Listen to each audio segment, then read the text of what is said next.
We're going to talk about the election process. We're going to talk about voting in Ventura County. And we're going to talk a little bit about some broader election issues. We're going to take your questions. We've already received a number of questions from readers, which we hope to get to this afternoon and answer within the next hour. But we do invite you to ask your questions of us during this broadcast. If you're on Twitter, you can use hashtag VCVotes to send in your question, or you can send them via email to Stacy Galang, one of our editors, at vcstar.com. Her email address actually should be right up there if you're on our website. There's a link to it, and you can send Stacy an email with a question, and we'll try and get those questions answered today. So I'd like to start with a little bit of introductions. And Marcus, if you could tell us a little bit about yourself and your background. Sure. Thank you, John, for having me. I'm really excited to be here. My name is Marcus Wirtz. I'm a Camarillo native. I've lived here my entire life. I go to CSU Channel Islands, right out there. I'm a political science major with a minor in business management. I'm a senior, so I'll be graduating in the spring. And I'm looking at applying for fellowships once I graduate and hopefully going to law school eventually. Good. So if any of you have any fellowships, let us know. You can send those in also. Taylor?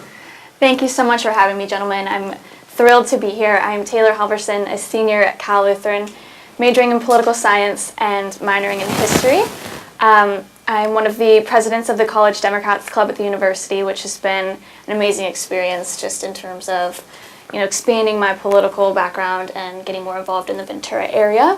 I'm a native of Sonoma County, Santa Rosa to be exact, so it's great to be down here experiencing Southern California and seeing a different, demographic and way of life. And graduating this May, so hoping to land a job and start making a difference. Great, thank you, Taylor.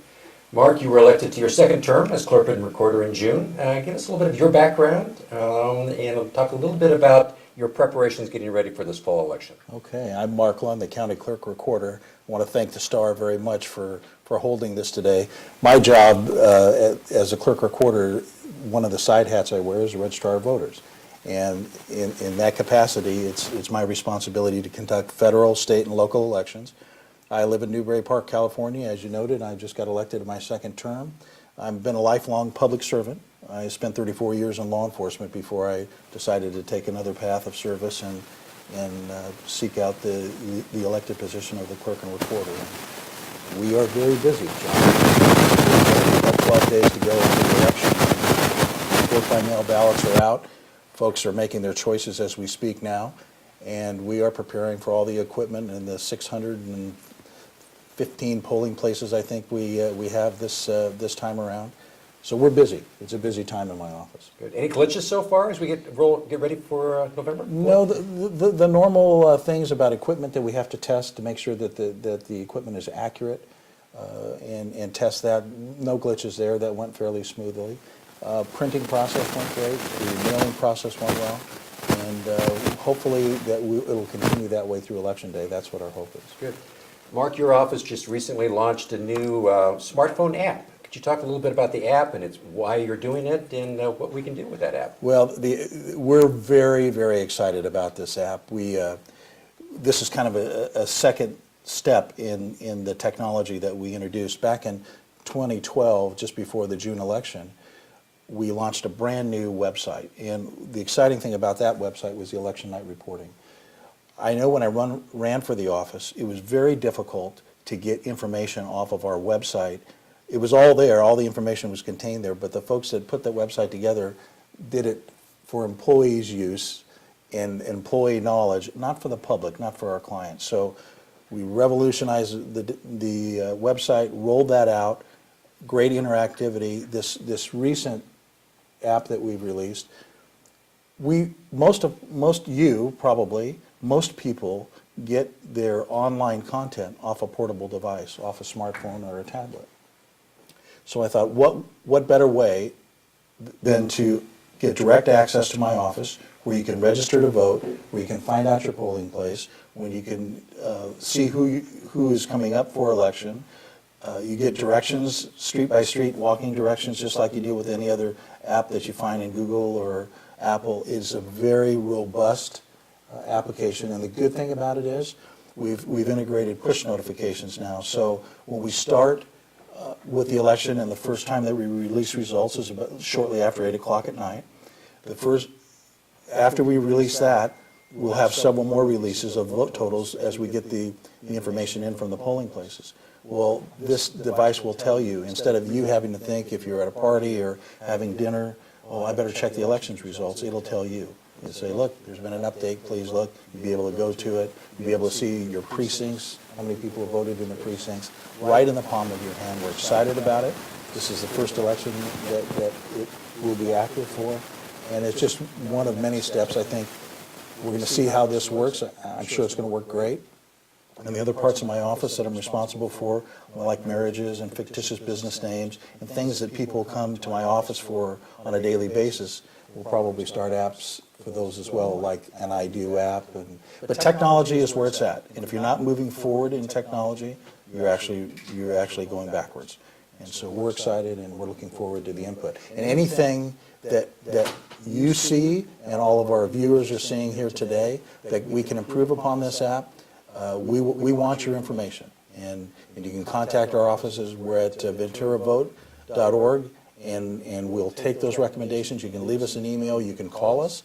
And I want to make that app as robust as possible because I want as many people participating in the process. I want their voice to be heard, and this is just another step to make it easy for them. So I can tell you, right after I downloaded the app, I found out that my polling place had moved, and I got it right off of the app, which I wouldn't have known because I don't pay attention to those things.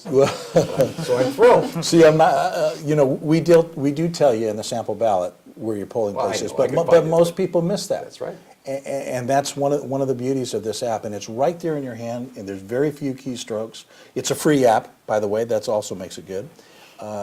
And I'm glad that worked. Thank So you. that's good input. Thank So you. let's go to one of the questions from our readers. This is from Lorraine in Oxnard, and she's asking a question about the mail-in ballots. On the ballot, it says that the postage requirements may exceed the 1 ounce rate, which is 1 stamp. So she wants to know how many stamps is she supposed to put on it, and why doesn't it say how many stamps you're supposed to put on it? This is Lorraine. This is Lorraine. Lorraine, exactly the same thing, exact same question I had when I got elected. And I said, why aren't we telling people how much postage to put on these ballots? Well, here's what the answer is. There is no exact postage amount to put on these ballots. This ballot is weighed in a perfect condition.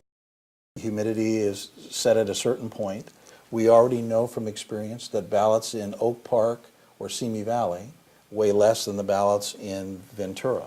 So we do know that this particular ballot weighs a little over the first class postage stamp.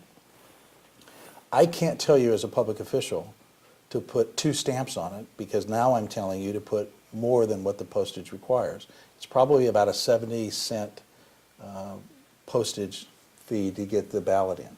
So I'm kind of in between. If I tell you too much, you'll be mad at me. So we try to take the middle ground and say, take a look at this. It may exceed the 1 ounce rate. Hopefully you either go to the post office or what most people do is they put 2 stamps on it. But here's the fail-safe to that. We get a lot of ballots and they don't have any postage on it at all. They forget to read what the insert says. Your ballots will come to us so we can count your vote. We pay for that. I don't want to advertise that because now my budget goes up. But if we get a ballot with 1 stamp, it gets delivered. 2 stamps, it most certainly will get delivered. And no stamps, we'll see it as well, and your vote will be counted. So that answers a follow-up question from a different reader who said he was told that the post office, if there were no stamps on it, would just toss it and you would never get it. no, that's not true. I'm getting thousands of ballots in now every day, and there's a good percentage of them that forgot to put their postage on it. But here's the other thing about postage. If you're unsure, certainly you can go to the post office or go to one of the postal stores to be able to weigh it. If you have a scale, you can do that as well. The other thing you can do is if you want to deliver it to any polling place, and you can get that off the website, off your sample ballot, you can go to any polling place and turn it in on election day with no postage. You can also go to your city clerk's office, anywhere in the county, in their normal business hours, and you can turn it in there. You can come to the elections division in Ventura, and you can drop it off there as well. So there's lots of options for getting it. I wish there was a better way. All 57 of my counterparts all struggle with the same thing. Here's another caveat in terms of the weight of the ballot. We get ballots back. If you're a first-time federal voter, we've not seen any ID or a signature, there is another form that goes in that envelope, which makes that ballot heavier. If you don't tear the tabs off the top of the ballot, and a lot of folks forget to do that, that's the receipt that you voted, that also makes the ballot heavy. So if we were quoting exact postage, we would be off all the time.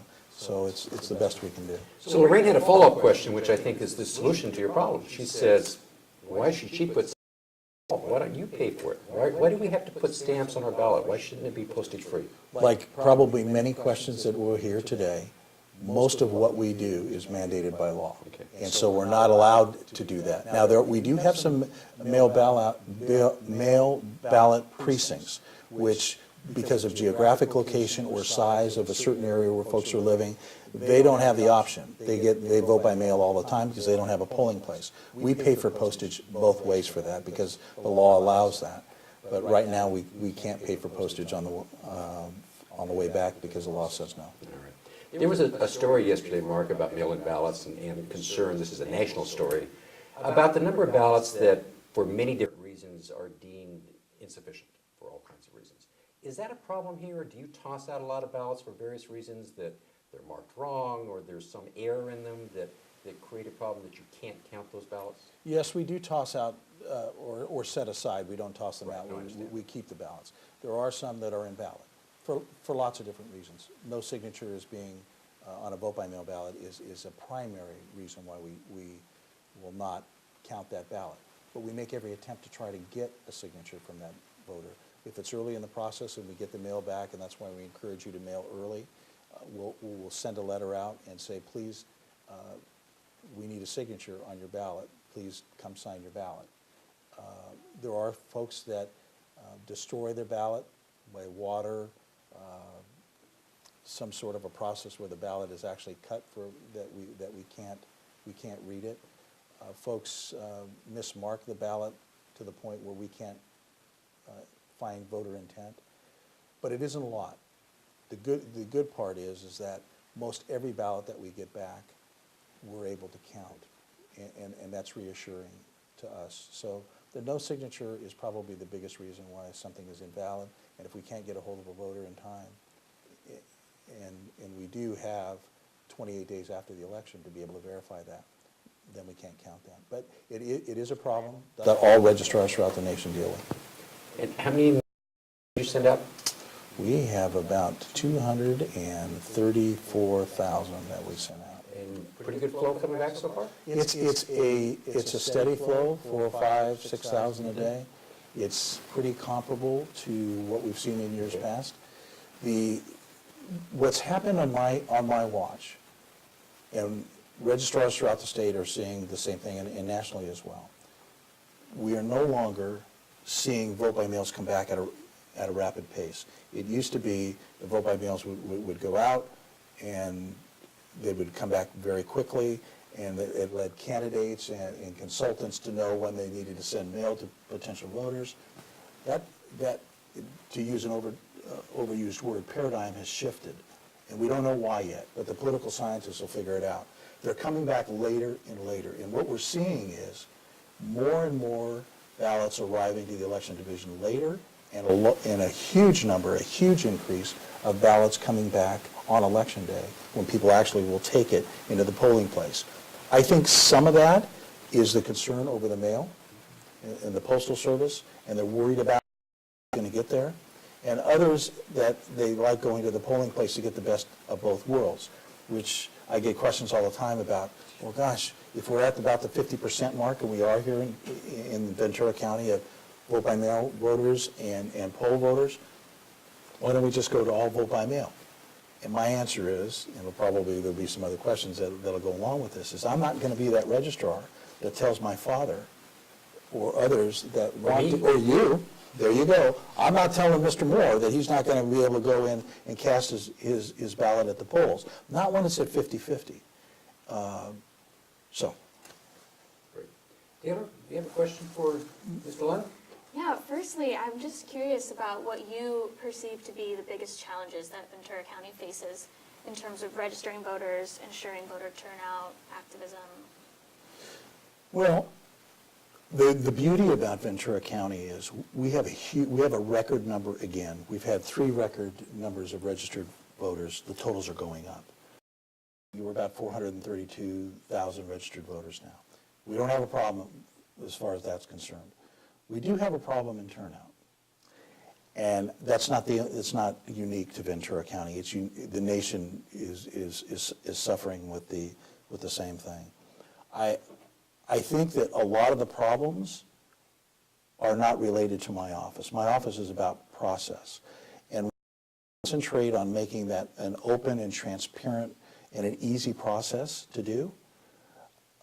A secondary concern is the turnout. It really isn't a core function of the office to do that. But we try to drive that by voter registration and outreach. And one of the things John and I have talked about this in the past is we're in the communities more than the election division has ever been. We're at street fairs, we go to campuses, we're out.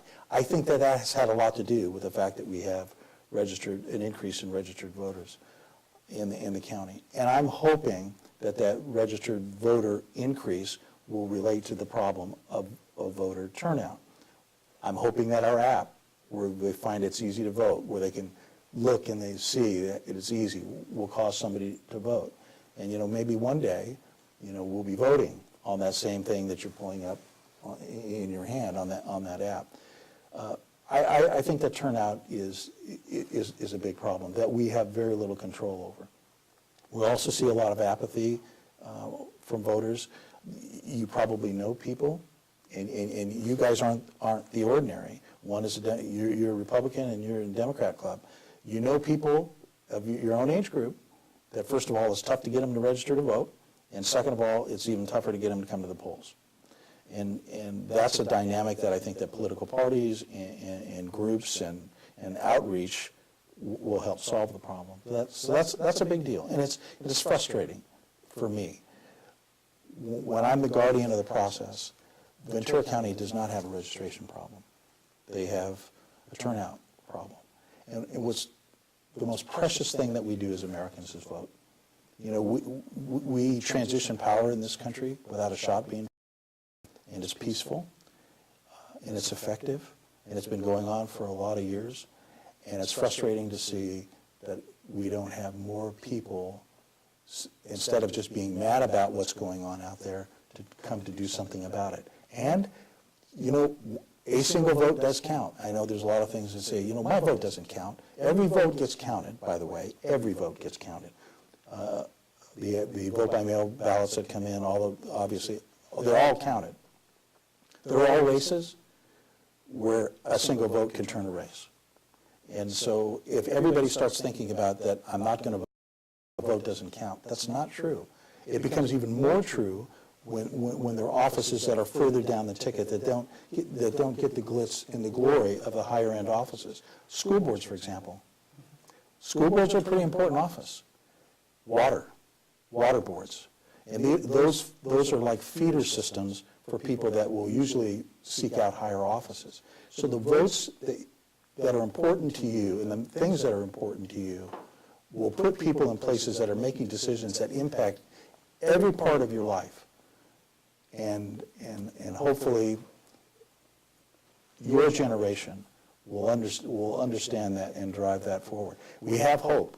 President Obama in 2008 completely turned over the campaigning process and the engagement process, and there'll be political scientists that are studying that campaign and will for the years to come. There's hope there, and my hope is that I know in my own house that my kids turned 18, and I know I'm the registrar, and here's your registration, vote. They've watched me vote as they grew up. I've taken them to polling places as they grew up before I became a vote-by-mail voter, and I'm hoping that and then they vote. So that's it. That was a long answer. Thank you. But our problem is voter turnout. Mark, I don't know if any of our county supervisors are watching, but if you had an unlimited budget, is there more that we can do in terms of that stimulation for the registered voters to get them to vote? More that you could do if you had more money, in that area to try and help drive that vote? I mean, more money, you can always do more Well, I things. knew that. And hopefully our supervisors are watching. And, you know, the general fund always funds election activities in counties. And so it's tax dollars and property taxes that fund the election process. We don't have a funding system. Yes, John, I think if there was more money available, we could probably advertise more. Right now, we depend on pro bono advertising for the most part. Billboards would be very helpful. Yes, we could advertise more. Try and stimulate that. Yes, and awareness is a big deal. I know that when I visit polling places, not too long ago, we did a special election in Oxnard, and I went into a polling place to see how things were going and monitor what was happening. And I talked to a resident that lived 2 doors away from the polling place and didn't know there was a local election going on. And that all has to do with how much information is put out about it. Now, I think that a political scientist will tell you that there's a breakoff point at some point where you can advertise, and you can bring the participation up to a certain point. I don't think we're there yet because we don't have the unlimited funds to be able to advertise. But there's a diminishing return factor on that. But if we had more money, we'd probably have more participation. Is anybody listening? Marcus, question from you. Yeah, actually, so we've been talking a lot about voter turnout, and you've been saying, it's 50-50 with going to the polls and voting by mail. I'm curious, what are your thoughts about doing either electronic voting or online voting? Do you think that would maybe help increase turnout? I think it would. And I think that that's probably going to be the wave of the future. The problem is that technology-wise, we're not there yet. I know I sit on a group of national registrars to talk about the future of voting and where we're going. And I think that it's not brain surgery. All we have to do is look what are people using and how are they living their lives.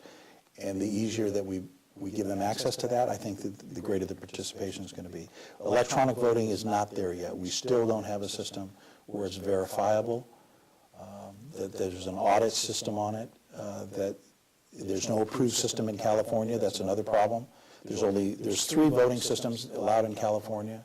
The current Secretary of State has limited electronic voting. We have a little bit of electronic voting now, but it's at the polling place where you have to go in and you use a touch screen to do your voting. That's a very good system.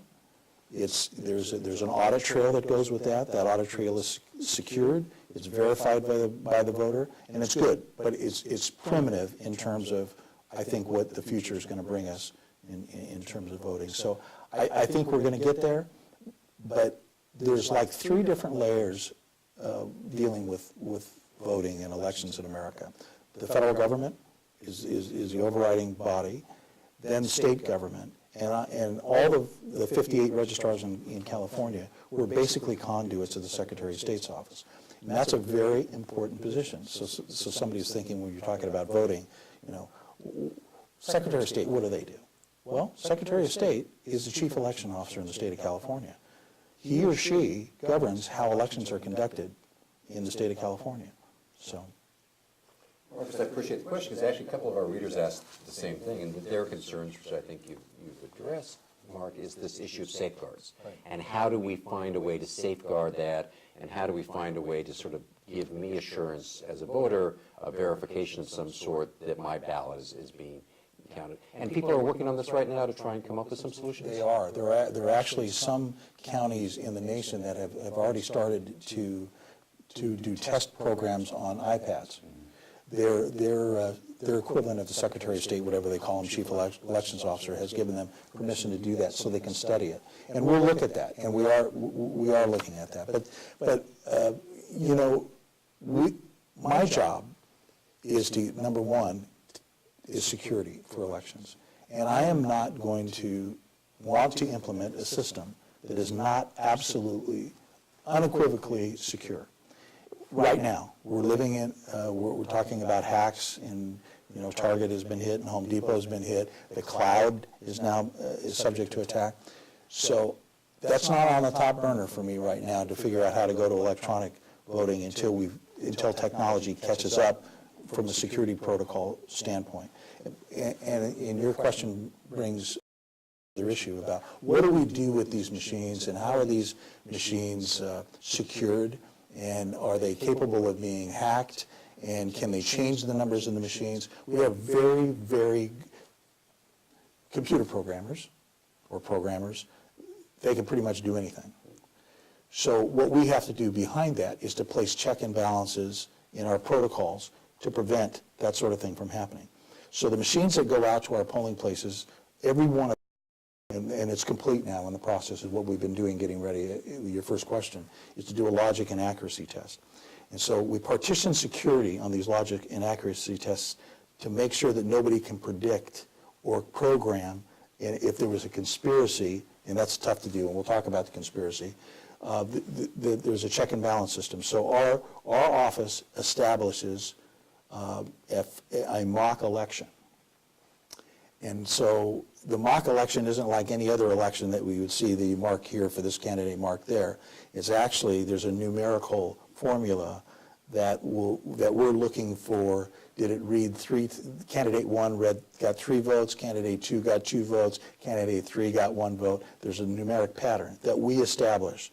It's pre-printed. Then our IT people, which they actually conduct the test, their job is to see if the machine works accurately. They have nothing to do with this pre-printed ballot, and so they run the machine. Then we get the results of that machine, and it should read exactly what we programmed it. Then those machines are sealed, and they're not to be broken at all during the election process. Otherwise, we have to substitute, if there's a malfunction in that machine, with another machine that has received that accuracy. So we have a check and balance system to keep it secure.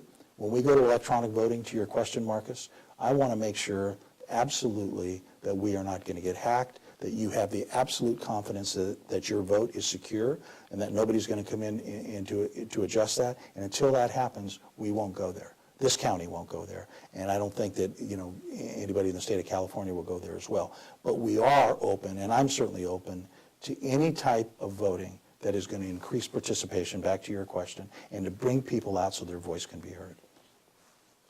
Mark, we have a question from Miguel from Oxnard, who says that he seems to think that it's now taking longer than ever to count the votes on election night. He seems to think that in the old day with the old punch cards that we were getting returns a little bit quicker than we are now. Could you talk a little bit about that, and are the returns coming in later than they were? Well, for Miguel, I've been here for 4 years, so I have experience of 4 years. But I will tell you something about the punch cards. Punch cards are a very rapid way to count ballots. It's a very simple process, and you remember back in 2000, you probably studied 2000, what happened in the Bush-Gore election. They're just punch cards, and we had them here in Ventura County up until 2005, and we were Central County at that time, where the punch cards would come in, and you'd run them through a speedy machine, and boom, there they are. 2006, my predecessor, they purchased a state-of-the-art electronic system that we're still using today. It was a $6 million purchase. That particular machine takes a little more time than the punch cards to go through. We don't have hanging chads, but it does take a little bit longer to go through. The other part to that, though, is we've implemented some technology. Back when I first got elected, we implemented a couple of machines, a signature verification machine and a ballot opening machine that work very well for us, which has cut down our processing time. And so what you see in the first release for the returns on election night is a very, very good picture of the election, because we're looking at all vote-by-mail ballots. Remember, that's about 50%. And we're looking at all those vote-by-mail ballots that come in as late as noon on election day. So you're getting a very... Those are the ballots, though, to the precincts. Those are the ballots to your office. Correct. That come in by noon on Correct. Tuesday. So we've got a lot of votes out there that have been counted. So that's the first release. Those releases are coming quicker because of that. Shortly after 8 o'clock, it used to be 8:15, 8:20. But we are somewhat subject to what happens at the polling place. We have centers where numerous polling places will bring the equipment and under security, and then the equipment and the ballots and the electronic cards and the data is brought into our election center under armed escort provided by the Sheriff's Department. That takes time. And if somebody in Oxnard, and Oxnard is our largest city, if there's a lot of folks that are standing in line at Oxnard at 8 o'clock at night, everybody's going to get a chance to vote. And so then there's a takedown and a closeout process about how the ballots are secured, how the electronic cards, the data cards are secured. And that closeout process, it takes some time. Some of the lesser used polling places, they close very quickly, and they get their equipment to a receiving station very quickly. But they can't leave that receiving station until all the is in the area. So we're somewhat subject to how long it takes a polling place to close. The other part to that is that I implemented some procedures that when the ballots are coming in, there's really no right time to do another release. So it's just kind of a call. Okay, we're going to do it now. But when we do that, when we do give an update, I try to keep it around 30 minutes to 45 minutes for an update. Everything stops in the election center. It's one of the things that I thought was a matter of protocol that we needed to implement. So all the attention is directed at the counting of the ballots. So you don't have multiple things going on at the same time, which used to occur. So we stop everything, we run that update, everything is stopped, it goes out to the internet, and then we begin again. And so, but recently, we've been able to get out of there. I've heard horror stories of 3, 4, 5, 6 o'clock in the morning, and you know that. Now it's 12, 1, 2 in the morning, so we're getting there. We will not be punch card fast, but we will be better. It might take a little longer. We'll be as quick as we can, but accuracy is what I'm. So as someone who has a deadline that evening also, I would encourage that on your behalf. We'd be happy to get those a little earlier. And we're happy that you're there, and we know that the candidates and the media You got it. are subject Voters are sitting out there too. They are. You bet. And so and it's that constant pressure, and I'm always on them. On election night, they probably don't like me. Oh, come on, we need to do another update. As long as you're feeling our pressure too, that's what counts. I feel your pain. Thank you very much. You bet. So thank you all again for joining us. We'll continue the conversations, and please do send in your questions. If you're on Twitter, please send it to #VCVotes. And if you have email, you can send it to stacygalang@vcstar.com. Please, should be right up there. Just click a link on that, and you can send it into Stacy. We have gotten a question from someone who's watching this afternoon.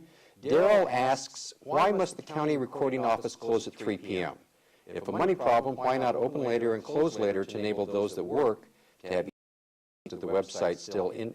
Does the website still indicate a 5 p.m. close? We are open till 5 o'clock, and we open early for our title customers that come in from the real estate industry. So I'm concerned about you thinking about there's a 3 o'clock close time. There is a time in terms of actual recordings, primarily documents, that because of the length of time it takes to record the document and review it, that we have to cut it off. But here's what we'll do for you. If you have a need, like the real estate industry will come, they call it a special. Say, we have a house that's closing, it's on Friday, and people are out of their house, they have no place to go. We'll stay late and do whatever we need to do to make it happen. We are a service industry, so if you have a problem, please contact my office. We'll make sure that we get you taken care of. But we are open till 5 o'clock, and we try to do recordings as late in the day as we possibly can. Thank you, Daryl, for the question. We appreciate it. Voter registration closed this Monday, is that correct? This past Monday. And we ended up with a record number, correct, in terms of registered voters? We did. Okay. 432,000, I think it is. If I have checked my Right, notes. that's right. That number's close enough, So yeah. that's good. I'd be curious, the two of you were involved in registration, I believe, as I recall. Talk a little bit about what you heard and the process that you went through, and maybe some things that you can to mark in terms of what some of the potential voters said to you when you're trying to get them registered. Right, well, I know from my experience at Cal Lutheran, I struggled a little bit trying to get my fellow students to register to vote. It's just, it doesn't seem exciting to people. It doesn't seem relevant, I think, to a lot of students that don't necessarily have any sort of personal conviction to something.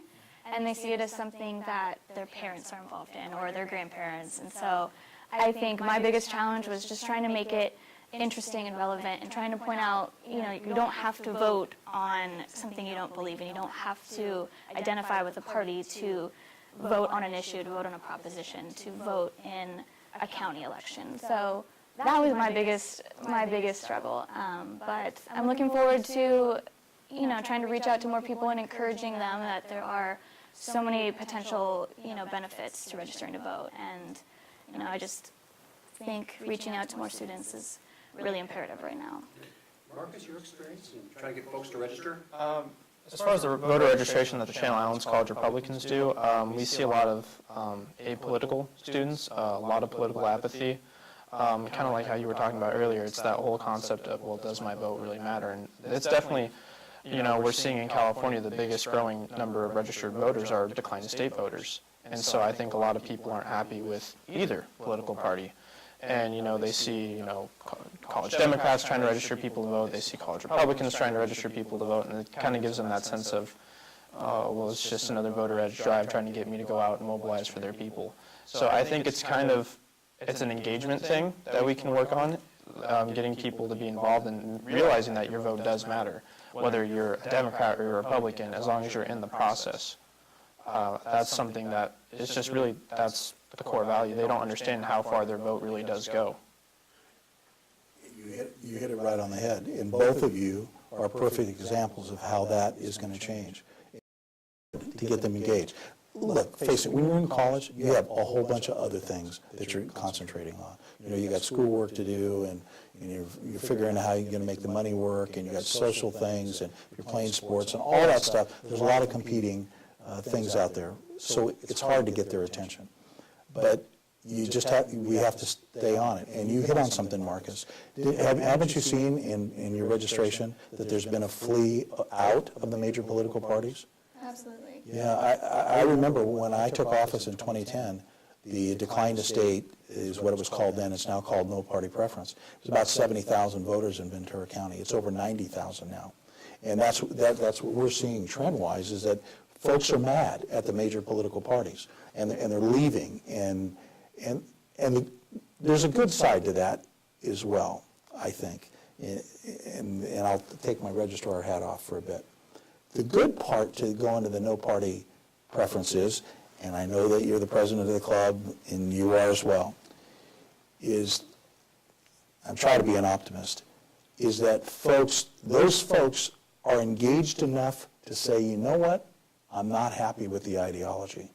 And I don't fully identify with the Republican Party, I don't fully identify with the Democrat Party, but I am going to vote. Because it takes an act on their part to do it. And now they become a no-party preference. So I see those 91,000 voters probably more engaged than some of the voters in the other parties, because they made a conscious decision to make a statement. And I think ideology-wise, again, this is not my registrar hat, I think it's good that people have open and broad thoughts about people and issues that face them, and it may not be just a one-box ideology. And for me, that gives me hope. I'm a great believer in the democratic process, and I'm happy to see that we've seen that shift, because I know that those 91,000 voters are going to vote. Mark, take us inside your office on Election Day. I'm sure it's very quiet in there, nice and calm, phones never ring, nothing goes on. Give us a little feel for what it's like inside the office. It starts really early, John, on Election Day. The polls open at 7 o'clock in the morning. So we are at work at dark 30, very, very early. And it's very hectic at the beginning, because prior to Election Day, we have sent the equipment out for the polling places. And so those are already in place. But some of those polling places don't open on time, or the person with the key that was supposed to be there early in the morning isn't there. So we have a lot of that kind of panic the first thing in the morning, that polls have to be open by 7. We have the occasional poll worker that calls in sick. That happens, and we have to get some folks out there to backfill. So there's a lot of panic at the beginning of the day. Then there's a quiet lull, because the polling place is open, and now we're paying attention to how busy are they. And we get the occasional equipment issue that we send folks out to take care of that. So there's a lull during the middle of the day. And then the reality hits, because 8 o'clock is coming, right? So we shift from a vote by mail processing, because we're processing them until about noon. We shift from that into a polling place environment, knowing that we're going to be getting the ballots to come in very, very soon. And really what happens at 8 o'clock at night, it sounds a lot more dramatic than what it really is really the merging of two databases. You know, we've taken these, starting tomorrow, in fact, starting tomorrow, we're going to be opening those vote by mail ballots and beginning them the process and scanning them into our system. So technically, starting tomorrow, we are counting ballots, but they're blind to us because we don't know what those ballots say. They go into a server and they say that, you know, they just tally the marks. So I can't call you up Monday and find out who's ahead? No, as good of friends as we are, I can't do it. But so at 8 o'clock on Tuesday, we actually just merged the databases, and then boom, those numbers. John Moore just won the election for president. So that's when it happens. So there's a great activity in the morning, a little bit of lull during the day, in handling the problems that might be at the polling places with equipment related, and then we get ready to receive the things at night. So one of the things that I'm impressed about, though, is when you have a plan and people are briefed and they understand what their roles are that day. My staff, by the way, 15 full-time election employees for the year. But democracy happens here and other places in the country by citizen involvement. My staff has slowly been growing in the elections office, temporary workers. It'll be about 80 come election day, and each day we're people in the door processing ballots and doing all the stuff they need to do. On election day, we're basically, all those polling places that we have out there, 300 and some odd polling places, it's like opening a retail establishment with volunteers, and off we go. We grow to about 1,600 employees on election day, so it gets very, very busy. But you have enough poll workers? We do have enough poll workers, but I say that tongue-in-cheek, because we could always use more. And you can call our office. We're particularly looking for bilingual poll workers. That's a very valuable commodity for us as we're trying to outreach to folks that are English proficient. So if you want to serve, we have openings. That's great. That's wonderful. Taylor, another follow-up question from you? Yeah, I suppose, I'm curious what anyone on this panel thinks about the young voter turnout and how perhaps social media plays a part in that. We saw how it completely, grew Obama's campaign in 2008, and perhaps how people saw that as the next big wave, and yet we still struggle with this turnout, problem. And so just reaching out to a younger demographic, will that create more democracy? Will that, grow political activism? Anybody? I'm going to go with the older person on the panel. Well, I agree with Mark. I'm just not going to address that part of the statement, but I was thrilled. I think most people were thrilled with the turnout and more so the engagement in 2008. And I think that there was a level of disappointment in 2012 that wasn't sustained. But I tend to be an optimist in these areas, and I tend to think that when you cast that vote, even if that was your first vote, and even if you were 18 or 19 or 20, it meant something. And maybe there was a reason 4 years later you didn't, but that meant that at least at one point you were engaged. And I think once you do it, then it's pretty easy to come back to the system. It's pretty easy to find that tie. And I so respect what the two of you are doing, which is engaging in the process at the age you're engaged in, at the level you're engaged in, because you're out, spreading the good word. And I think that's really important. And it's important for folks to see not just people with his colored hair, or mine, doing it, but seeing folks like you who are committed to it. And I think that's very important. So there are ups and downs, and in my time I've seen an increase in young voters, and I've seen a decline for various different reasons. So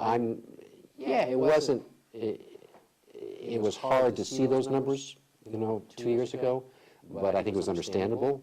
But I really still look back, and I think Mark's absolutely right. I think that 2008 is going to be something, particularly from the area of social media, how well that campaign engaged people, brought them in, and got them committed to vote is fascinating. I mean, there are books to be written about that. So, Marcus, what about your experience?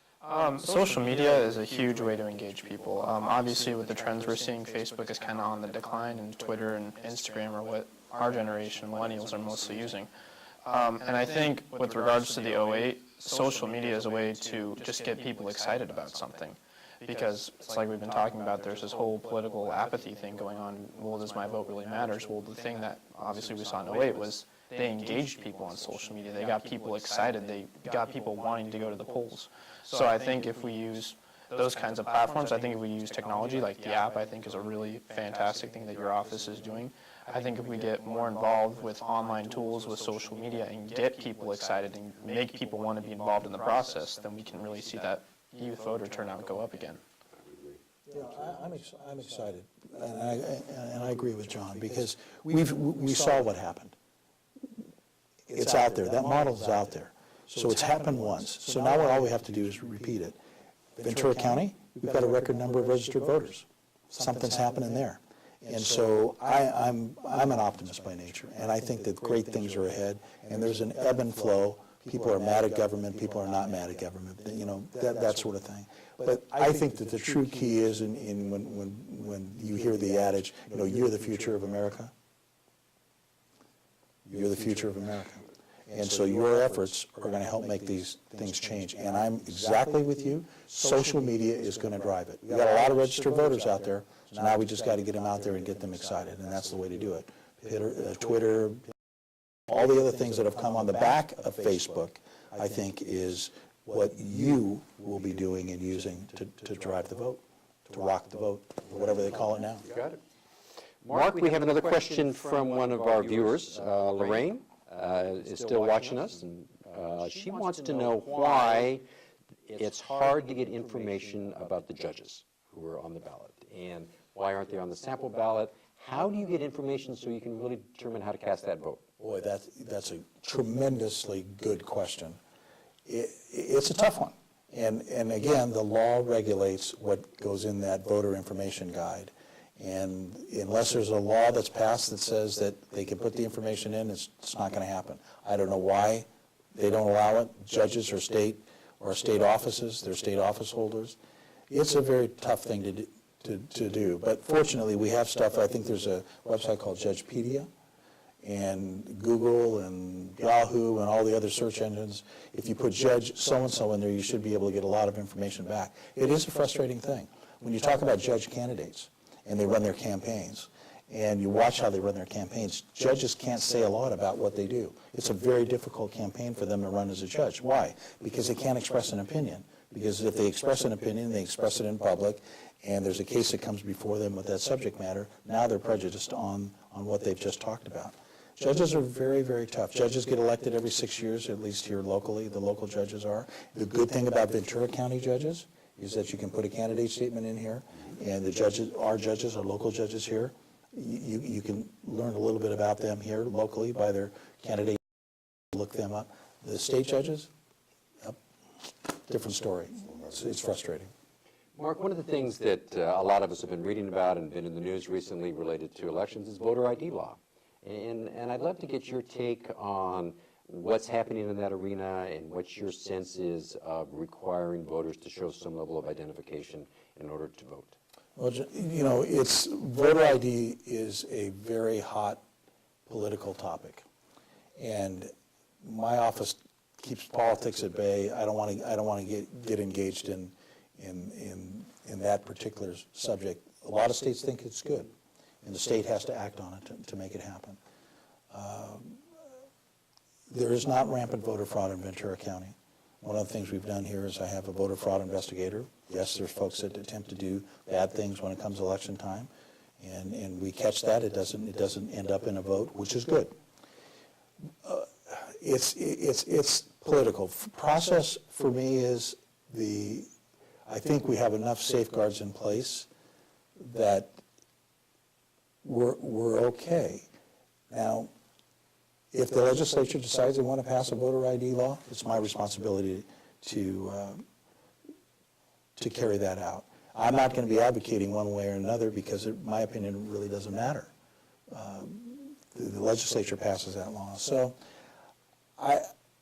one of the things about the topic in general is I don't accept the premise of we're going to take a bunch of voters and disenfranchise them. But that being aside, I don't think we need a voter. I don't think personally we need a voter ID law here because we have enough protocols in place to make sure that folks are trying to do the right thing. There are some other things that we could do short of that. And I know we have about 23 or so states throughout the nation now that have voter ID laws. There are some things that we could do here. I hate the even mention of this precious thing that we have. Why are we allowing the discussion about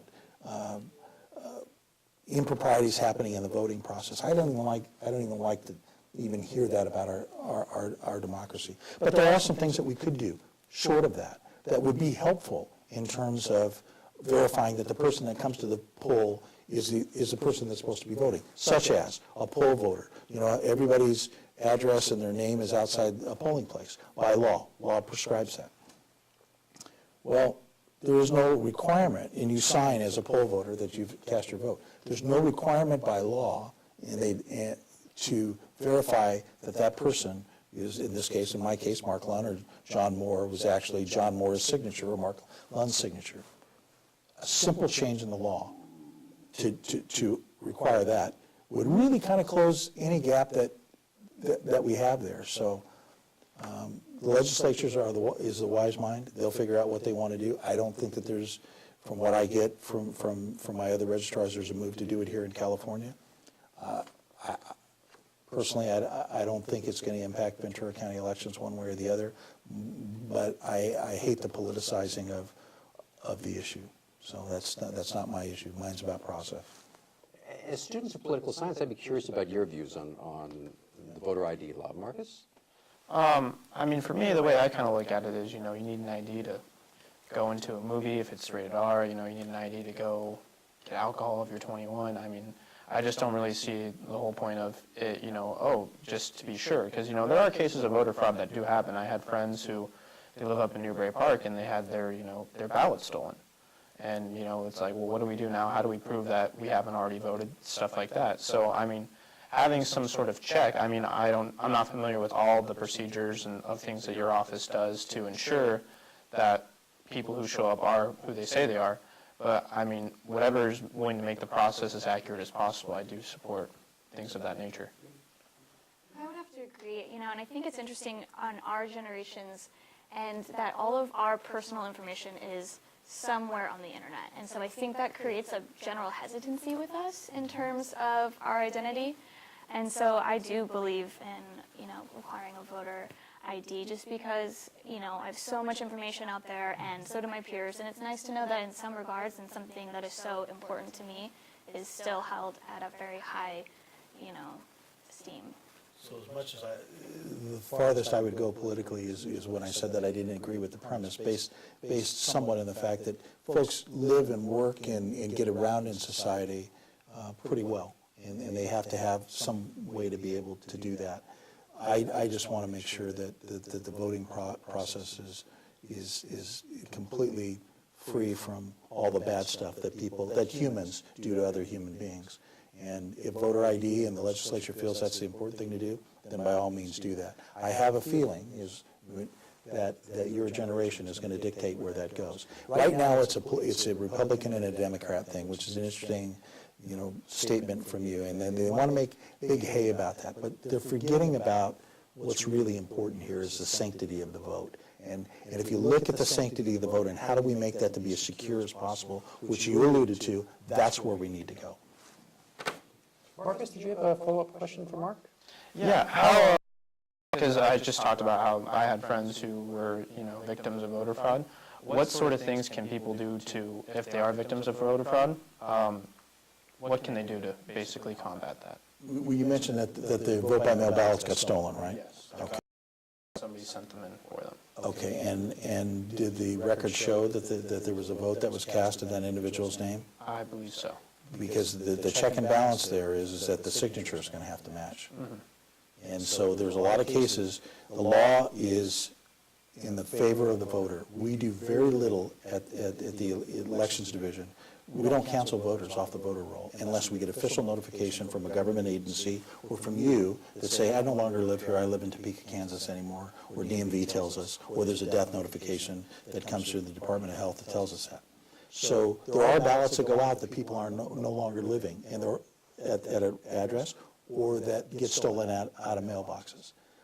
But the safeguard for that is it's going to be pretty tough for you to know my signature to get it through the signature process. And it goes back to an earlier question for you. That really is a safeguard for us. I know there's all this talk about vote by mail is subject to fraud, and yes, everything is subject to fraud, even the poll voters, right? But the check and balance on that, and it's not perfect, but it's pretty darn good, is the fact that somehow that signature is going to have to make it through us, otherwise the vote won't get counted. And we eliminate that a lot. So it's true that the ballot may have been taken, but most likely that vote didn't count. So there's a lot of attempts at voter fraud, but the successful, I went back over 10 years, did the best I could do to see if there was any type of impropriety. And the most I could see over 2 years about the possibility that it may have slipped through was 2 votes in 10 years. And I couldn't tell one way or the other whether it actually got voted or not, because ballots are blind in California. Your envelope goes one way, your ballot goes another by law.